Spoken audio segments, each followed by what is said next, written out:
guys, jumpa lagi dengan Mimin Oyen GG. Mari kita lanjutkan cerita Donghua Dewa Xiaoyan part 6. Ayo langsung aja kita ke alurnya. Saya pikir baju besi Anda sangat bagus. Bagaimana kalau Anda mengirim saya satu set setelah menyelesaikan rencana kita? Yonghe berkata tidak sopan sama sekali. Tetapi kedua Taisu yang mendengar kata-kata itu tercengang. Bukannya aku tidak bisa memberimu armor dewa palsu, tapi aku tidak ingin berjanji denganmu untuk sekarang. Karena armor dewa palsu harus dikendalikan oleh seseorang dengan terlalu banyak darah. Jadi, bahkan jika aku memberikannya padamu, kamu tidak akan bisa menggunakannya. 817 langsung berkata dengan jujur. Ketika Yonghe mendengar kata-kata itu, dia mengangkat alisnya sedikit dan segera menatap kedua Taisu dan berkata perlahan. Bukannya masalah ini tidak bisa diselesaikan. Bukankah aku cukup untuk mengambil seseorang yang terlalu sia-sia untukmu? Yonghe berkata, dan 830 yang mendengar kata-kata itu bisa merasakan niat membunuh yang baru saja dia tekan. Dan itu menjadi lebih kuat lagi yang ditunjukkan untuk peradangan Yonghe. Aku sedang menunggu Taisu dan baju besi dewa palsu untuk dihubungkan oleh jiwa. Itu tidak mungkin. Taisu manapun yang diambil. Bahkan jika mereka mati, mereka tidak dapat mengambil baju besinya. Tentu saja Yonghe tidak akan mudah percaya yang dikatakan oleh Taisu ini. Tapi jika kamu benar-benar menginginkan baju besi dewa palsu, aku bisa memberikannya padamu.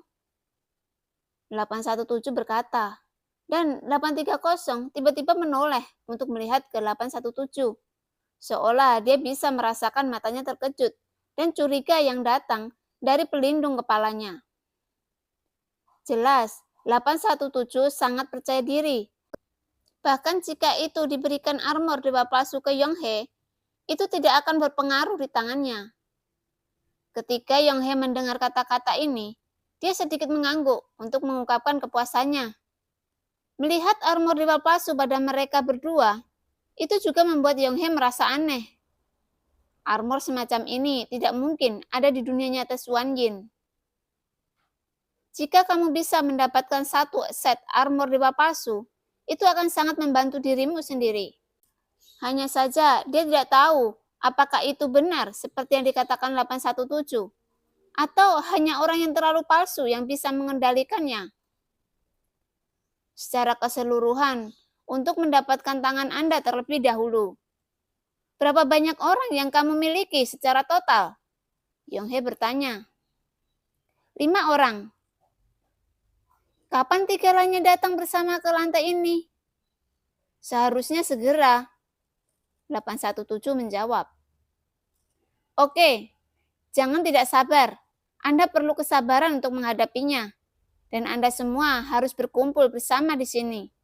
Karena lawannya sangat kuat. Jika tidak ada kekuatan absolut, saya bahkan tidak akan memenuhi syarat untuk bersaing dengannya. Jadi, kita harus lebih hati-hati. Yonghe berkata serius, dan 817 tidak membantah. Dan mengangguk sedikit. Untuk saat ini, dia jelas memilih untuk mempercayai Yonghe. Dia dan 830 juga duduk di ruang terbuka di sampingnya dan menunggu dengan tenang. Dan di suatu tempat, sosok Xiaoyan yang sedang duduk bersila pada saat ini, dia tidak tampak aneh bagi orang luar. Tetapi ini hanya ilusi yang diciptakan oleh permaisuri. Karena pada saat ini, Xiaoyan memiliki fluktuasi origin Qi yang kuat. Genesis Qi, King Chen Hai-nya mengembun dengan kecepatan luar biasa. Setelah menelan pil emas pertama, waktu yang lama telah berlalu, tetapi Genesis Qi yang agung masih tak berkunjung. Itu seperti air mancur di tubuh Xiaoyan. Umumnya memuntahkan dengan panik dengan sedemikian rupa, sehingga kecepatan Xiaoyan secara bertahap melambat.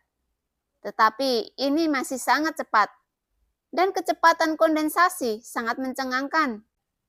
Dan dalam waktu sesingkat ini, origin Qi Xiaoyan telah mencapai 1,8 miliar. Ini peningkatan penuh dengan menembus hingga 400 juta. Efek dari pil emas benar-benar di luar imajinasi Xiaoyan. Tetapi ketika dia berpikir bahwa benda ini masih terbuka pada 853, apa yang terjadi dengan keberuntungannya? Untungnya 5 pil emas terakhir jatuh ke tangan Xiaoyan dan tidak ada satupun yang dibagikan. Jika satu dibagikan oleh 853 pada waktu itu, yang diperkirakan Xiaoyan bahkan akan menyerahkan identitas yang disamarkan ini dan berjuang untuk mengambilnya. Ketika bintang-bintang Genensisky terus mengembun dan latar belakang Genensisky meningkat secara liar, Xiaoyan tampaknya hanya selangkah lagi dari puncak dewa 9 bintang yang berjuang. Jika Anda terus berlatih dengan kecepatan ini, saya khawatir tidak akan butuh banyak waktu untuk berhasil menembus puncak dewa pertarungan bintang 9 untuk saat ini. Tentu saja, yang benar-benar membuat Xiaoyan bersemangat bukanlah puncak dewa bintang 9 pertarungan, tetapi akhir dari dewa pertarungan, dan seterusnya. Itu adalah yang ada di hati Xiaoyan dan keabadian kaisar yang ia dambakan. Tampaknya mulai dari Doudi, Dosian, hingga dosen, mereka masih pada tingkat tertentu. Dan keabadian tampaknya telah benar-benar melangkah ke alam yang lebih tinggi. Dan alam ini tampaknya benar-benar disebut dewa keabadian. Setelah menjadi abadi, meskipun masih bisa dibunuh, itu sudah melompat keluar dari waktu. Artinya, selama abadi bersembunyi tanpa ingin mati, bahkan waktu dan keabadian tidak dapat menghapusnya secara langsung. Keabadian juga merupakan kekuatan yang melampaui waktu. Keabadian di atas dewa yang bertarung, tidak ada lagi istilah Shao Yuan. Keabadian bisa terlepas, dan keabadian kaisar sudah ada yang hidup abadi. Tapi ada satu hal yang perlu dipahami.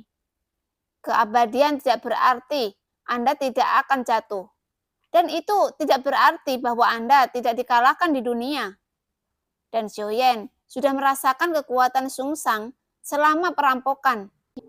Jadi dia mengerti bahwa untuk mencapai tingkat Sungsang, Anda harus memiliki kekuatan kehormatan. Dan masih ada jalan yang sangat panjang untuk dilalui. Tampaknya dia telah menembus keabadian kaisar. Seolah-olah dia telah benar-benar melangkah ke langkah pertama untuk menjadi seorang bangsawan.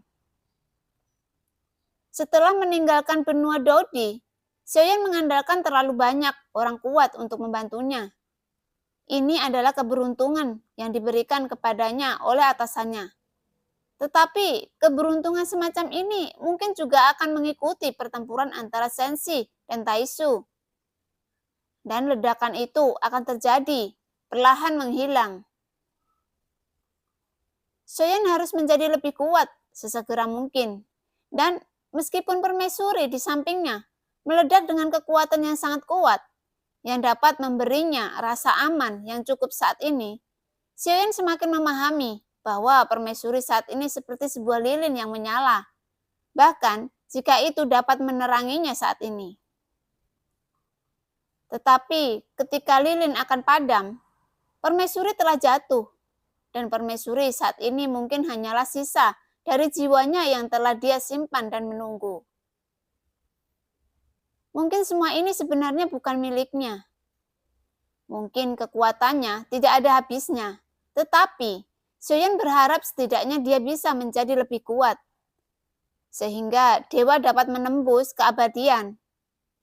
Pada saat itu, jika dia menggunakan teknik pembentukan kehidupan dan menyatukan kekuatan klon, dia setidaknya bisa menghadapi sebagian besar orang yang lebih kuat. Untuk kekuatan dewa yang belum menembus keabadian, dan waktu untuk mempertahankan teknik pembentukan kehidupan tidak cukup, terutama karena kekuatan dewa tidak cukup, budidaya avatar dewa asli hanya dapat dipaksakan untuk mandek saat ini. Karena avatar terlalu kuat dari dewa, itu pasti akan dilawan. Jadi tidak peduli seberapa kuat avatarnya, itu tidak dapat membuka celah besar dengan dewa.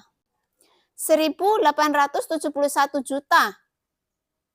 Pada saat ini, origin Qi di tubuh Xiaoyan tidak lagi dihitung 1 atau 2, tetapi mampu meningkat jutaan dalam sekejap, dan kecepatannya tidak lagi seperti dulu. Kecepatan ini juga menunjukkan bahwa Xiaoyan secara bertahap mencapai akhir dari dewa pertempuran. Perlahan-lahan bergerak menuju kekuatan yang lebih kuat. Tapi, sampai saat ini, tidak ada kekuatan abadi di inti emas yang tinggal di tubuh Xiaoyan sama sekali. Seolah-olah itu benar-benar tidak harmonis. Dan kekuatan abadi tidak bisa menjadi bagian dari kekuatan Xiaoyan. Pada saat ini, Xiaoyan masih belum merasakan alam keabadian.